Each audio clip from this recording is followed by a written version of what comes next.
చిత్తూరు జిల్లా ఐరాల మండలం చిన్న వెంకటపల్లిలోని శివాలయంలో ఓ విచిత్ర ఘటన భక్తులను ఆకట్టుకుంటోంది. ఆలయంలో శివలింగంపై నూనెతో అభిషేకం నిర్వహిస్తున్న సమయంలో ఆ నూనె క్రమంగా పాల రంగులోకి మారుతున్నట్లు గమనించడంతో భక్తులు ఆశ్చర్యానికి గురవుతున్నారు. ఈ సంఘటనను చూసేందుకు సమీప గ్రామాల నుంచి భక్తులు పెద్ద సంఖ్యలో తరలివస్తున్నారు.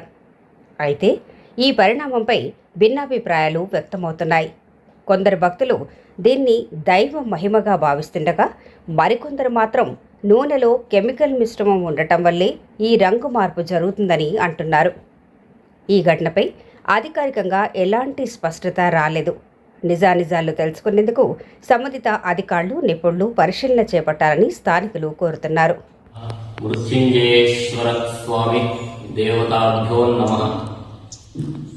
చిన్న వెంకటపల్లి గ్రామం, కాణివాకం టు ఐరాల మెయిన్ రోడ్.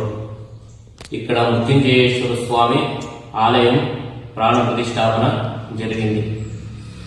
పూర్వంలో ఇక్కడ సంజీవరాయ వీరాంజనేయ స్వామి అనే దాదాపు 800 సంవత్సరాల పాత దేవాలయం ఉంది. ఈ దేవాలయం ప్రాంగణంలోనే ఈ మృత్యుంజయేశ్వర స్వామి ప్రతిష్టాపన చేశారు. ఇక్కడ ఈరోజు విశేషమేమనగా కొద్ది ఏండ్ల సంవత్సరాల తర్వాత ఒక్కసారిగా వచ్చే ఆరుద్ర నక్షత్రం.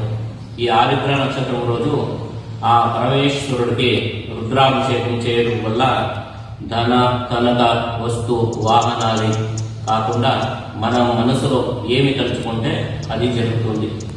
అందుకే ఈ ఆరుద్ర నక్షత్రం రోజు సోమవారం అంత విశేషం.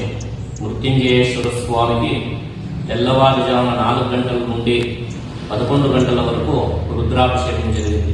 రుద్రాభిషేకం తదుపరి మహామంగళారతి తీర్థప్రసాద వినియోగం జరిగింది. ఈ క్షేత్రంలో ఎవరు ఈ శివుణ్ణి దర్శించుకుంటారో వాడికి సర్పదోషాలు అనేది పరిహారం అవుతుంది.